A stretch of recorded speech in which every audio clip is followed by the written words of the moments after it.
El murmullo de las redes sociales no ha dejado de crecer en las últimas horas y la corriente de opiniones parece ir en una sola dirección. El público, cada vez más encendido, reclama que se prescinda de Kiko Jiménez de forma inmediata.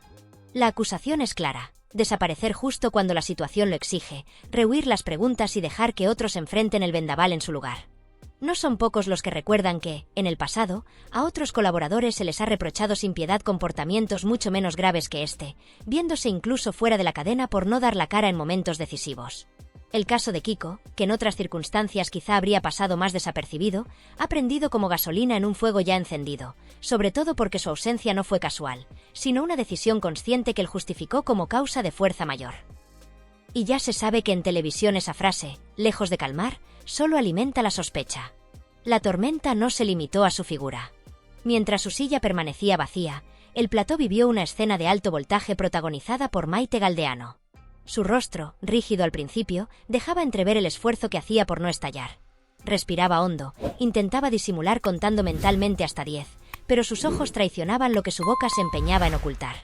Todo se rompió cuando una colaboradora lanzó un comentario que Maite interpretó como una provocación directa.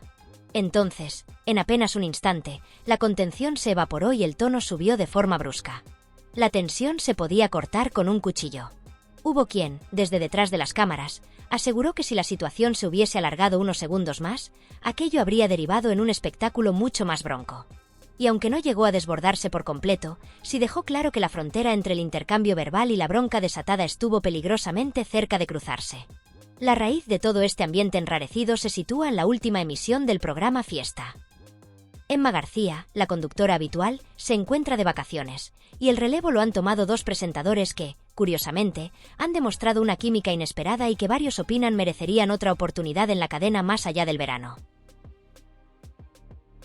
Sin embargo, por mucho que el público pudiera valorar su buena sintonía, la gran noticia no fue su labor, sino la ausencia deliberada de Kiko, que eligió no presentarse. No es un gesto inocente y mucho menos habitual. En un medio donde la presencia en pantalla es parte de la obligación contractual, no asistir sin un motivo sólido se traduce en un ruido mediático que en este caso ha resultado ensordecedor. Las especulaciones han llenado el hueco que él dejó. Hay voces que sostienen que Kiko se ha refugiado en la prudencia por miedo a que estalle una bomba mayor, algo que abriría una auténtica caja de Pandora con revelaciones comprometidas que, según algunos, podrían ir incluso más allá de lo que ya ha insinuado Christian Sueskun.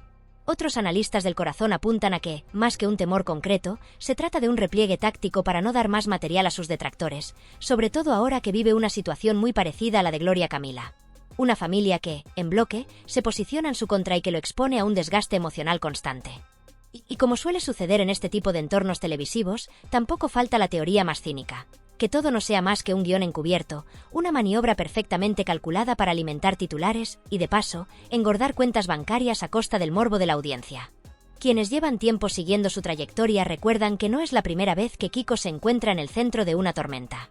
Justo hace un año tuvo que afrontar un enfrentamiento complicado vinculado a Maite, un episodio que acabó salpicando a Sofía Sueskun, generando tensiones que se prolongaron durante meses. En esta ocasión, sin embargo, la historia parece repetirse, aunque con un matiz: su negativa sistemática a responder. En la última ocasión que pisó ese plató, se le formularon hasta 3 veces preguntas directas sobre el motivo de su conflicto actual con Christian, y en las 3 decidió esquivarlas.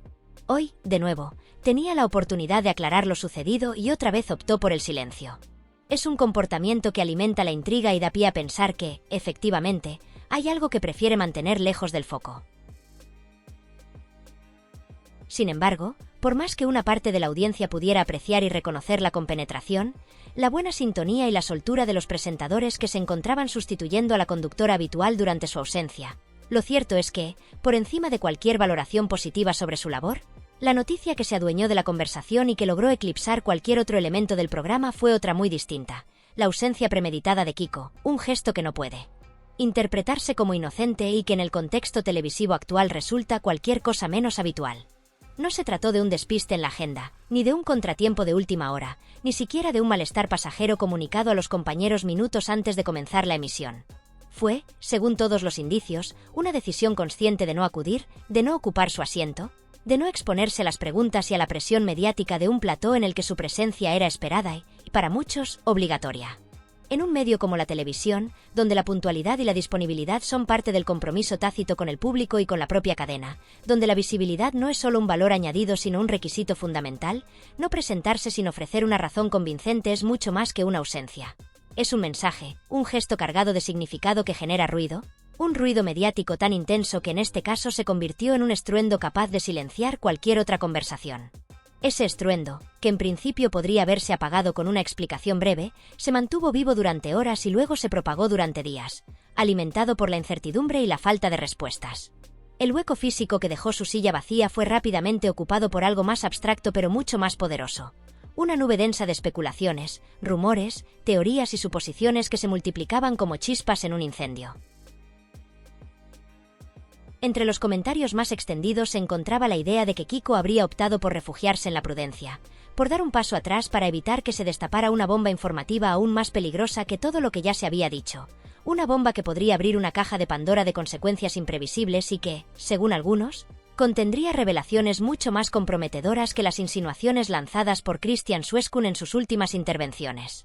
Otros, sin embargo, veían en su retirada menos un gesto de miedo y más una estrategia perfectamente calculada. Un repliegue táctico destinado a no alimentar a sus detractores con nuevo material, a no entregarles frases o gestos que pudieran transformarse en titulares incómodos o en imágenes repetidas hasta la saciedad en programas rivales. Estos analistas del corazón recordaban que Kiko, en los últimos tiempos, atraviesa una situación familiar que guarda inquietantes similitudes con la vivida por Gloria Camila, marcada por un núcleo de allegados que se ha posicionado de manera frontal en su contra y que lo ha expuesto a un desgaste emocional profundo. Un desgaste que no solo se refleja en lo personal, sino que inevitablemente se traslada a lo profesional, generando una fatiga acumulada que lo coloca en un estado de alerta constante. Y, como suele suceder en este tipo de entornos mediáticos donde la realidad y la ficción se entrelazan con la naturalidad de un libreto bien ensayado, tampoco falta la hipótesis más cruda, la más cínica y, para algunos, la más plausible. Que todo no sea más que una representación cuidadosamente ensayada, un movimiento teatral pensado para sostener la atención del público, para mantener viva la conversación en redes sociales y tertulias, para ocupar titulares y, de paso, seguir alimentando el gran motor que mueve estos formatos, el morbo. En esta lectura, la ausencia no sería un vacío real sino una maniobra de guión encubierto, un golpe de efecto que se vale del misterio como herramienta para alargar la intriga, generar debate y con cada minuto de especulación aumentar el valor mediático de los protagonistas y, por extensión, su rentabilidad económica. Quienes han seguido su trayectoria desde hace años saben que Kiko no es ajeno a este tipo de tormentas y que, de hecho, en más de una ocasión ha sido el epicentro de vendavales mediáticos que parecían destinados a arrastrarlo y que, sin embargo, terminaron consolidando su presencia en la televisión. Basta recordar lo ocurrido hace apenas un año, cuando tuvo que afrontar un enfrentamiento especialmente delicado que involucró a Maite y que terminó salpicando de lleno a Sofía Sueskun, dando lugar a una tensión sostenida durante meses que se filtraba tanto en los platós como en las redes sociales, en las sobremesas familiares y en los pasillos de la cadena.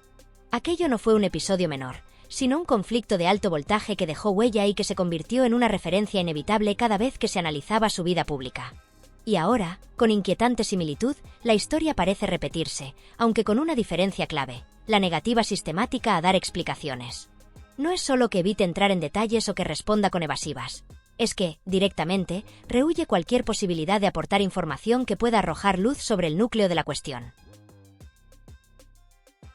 La última vez que se sentó en ese plató, se le planteó hasta en 3 ocasiones, de forma directa y sin rodeos, la pregunta sobre el origen de su conflicto actual con Christian. 3 oportunidades consecutivas para ofrecer su versión, para matizar, para desmentir o confirmar, y en las 3 eligió esquivar la cuestión con la misma determinación con la que ahora ha decidido no presentarse.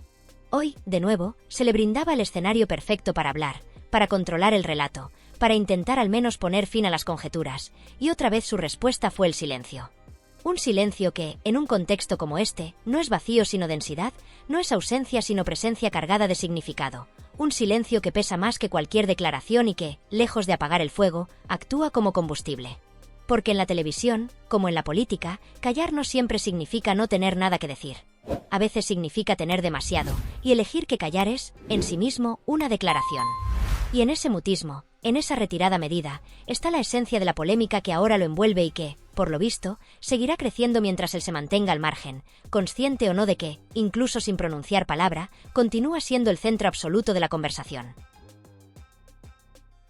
En la costa murciana, bajo el sol inclemente que a mediados de agosto envuelve San Pedro del Pinatar con un calor casi abrasador, Maite Galdeano fue vista disfrutando de una jornada aparentemente tranquila junto al mar. A simple vista, la escena no tenía nada de extraordinario. Una mujer conocida por su carácter fuerte, recostada sobre la arena, con gafas oscuras y el pelo revuelto por la brisa, dejando que las olas rompieran a pocos metros de distancia. Sin embargo, lo que comenzó como una estampa veraniega idílica pronto se transformó en un episodio que acaparó la atención de todos los presentes y que, inevitablemente, terminaría en las tertulias televisivas y en los titulares más jugosos de la prensa del corazón. La tensión se desató de forma repentina. Sin previo aviso, Maite pasó de estar en un aparente estado de relajación a incorporarse bruscamente y comenzar a gesticular con energía. Sus palabras, elevadas de tono, resonaban entre el murmullo de las olas y las voces de los curiosos que se acercaban a observar lo que ocurría. Según testigos que presenciaron la escena desde el primer momento, la chispa que encendió la situación fue la presencia de una colaboradora de televisión que, acompañada de un pequeño equipo, se acercó para preguntarle directamente sobre los últimos acontecimientos relacionados con Kiko. La pregunta no era inocente. En redes sociales, Maite se había mostrado muy activa, lanzando comentarios cargados de ironía y críticas abiertas, sin mostrar temor a las reacciones que pudieran generar. Pero lo que muchos esperaban, una respuesta contundente, de esas que hacen temblar las redes, nunca llegó.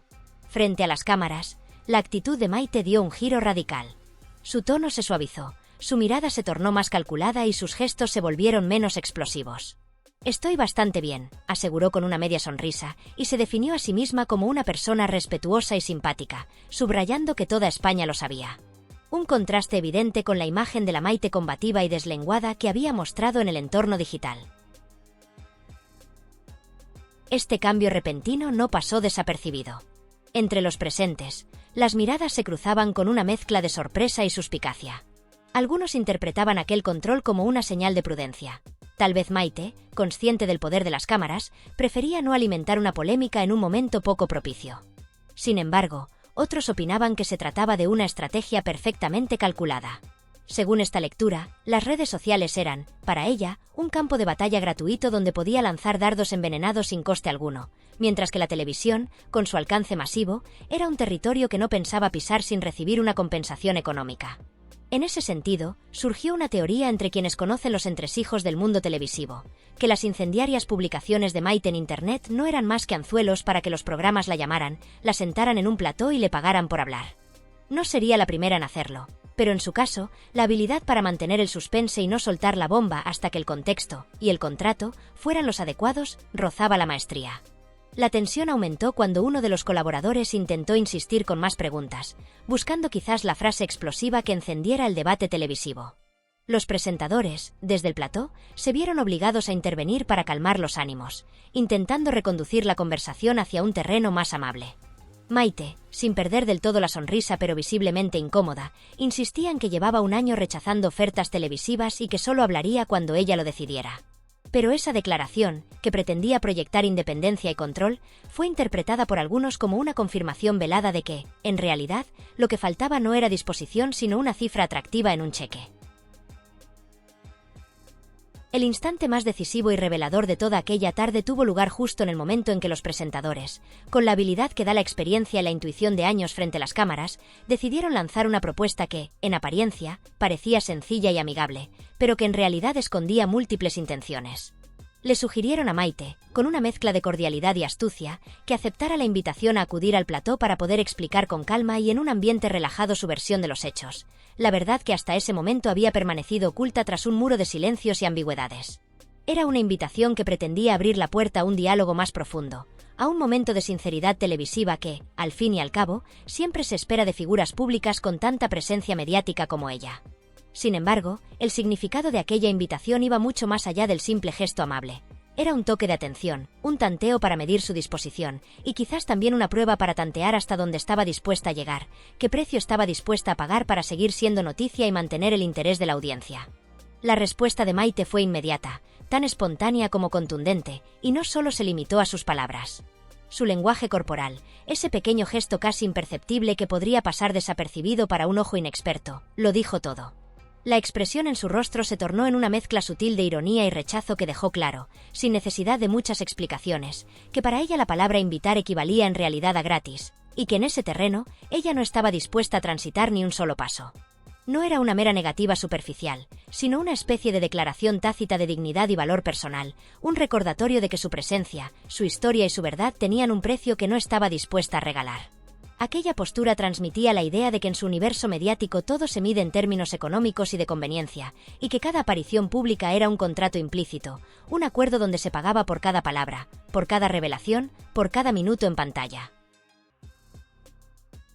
A partir de ese momento, la atmósfera cambió por completo. La tranquilidad inicial, esa ligera brisa marina que jugaba con las olas y el murmullo relajado de la playa, quedó eclipsada por una tensión casi palpable, un aire cargado de significados ocultos que parecía pesar más que el propio calor del sol que caía sobre la arena. Lo que en un principio parecía una entrevista improvisada y relajada se fue transformando poco a poco en un delicado juego de estrategias, una partida silenciosa de ajedrez donde cada movimiento estaba cuidadosamente medido y cada palabra era una pieza clave. Los pocos presentes y quienes observaban a través de las cámaras podían intuir que no había casualidad en sus respuestas, ni improvisación genuina. Todo estaba calculado para mantener la atención, para crear expectativas y, sobre todo, para no ceder terreno sin control. La escena se convirtió entonces en una especie de teatro en vivo, una muestra clara de cómo la televisión se alimenta de tensiones, de silencios y de aquello que no se dice tanto como de lo que se dice. Maite, con su experiencia y conocimiento del medio, sabía perfectamente que cada pausa, cada evasiva y cada cambio de tema era un recurso que mantenía al público pendiendo de un hilo, esperando que en cualquier momento explotara una bomba mediática que nunca terminaba de estallar. No se trataba simplemente de esquivar preguntas incómodas, sino de administrar la información como si fuera un tesoro, dejando caer migajas para que la curiosidad no decayese, pero guardando lo esencial para un futuro incierto que, por supuesto, vendría acompañado del precio adecuado. Los veteranos del sector, acostumbrados a analizar estos movimientos con ojo crítico, comentaban entre ellos que esa táctica no era patrimonio exclusivo de Maite, que muchos recurrían a ella para sobrevivir en un mundo donde la sobreexposición puede ser un arma de doble filo. Sin embargo, admitían que ella poseía un talento singular para llevar esta estrategia hasta sus últimas consecuencias, sabiendo cuándo alimentar la llama de la polémica y cuándo apagarla momentáneamente. Su manejo del juego mediático era casi artístico, una combinación de intuición, experiencia y un conocimiento profundo de la psicología de la audiencia.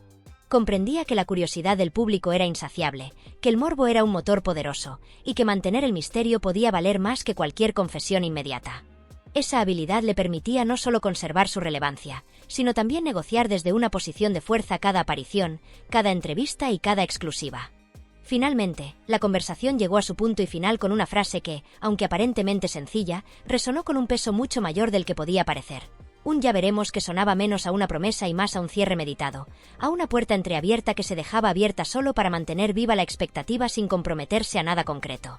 Esa expresión, pronunciada entre la brisa marina y el susurro distante de las olas, se convirtió en un símbolo del juego en el que Maite estaba inmersa.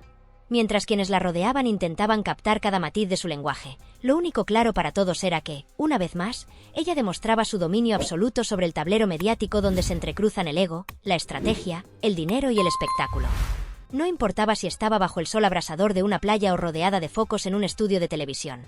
Para Maite Galdeano, cada aparición pública era una oportunidad para mover ficha, para controlar la narrativa y para asegurarse de que, en ese juego, las reglas siempre terminaran inclinándose a su favor.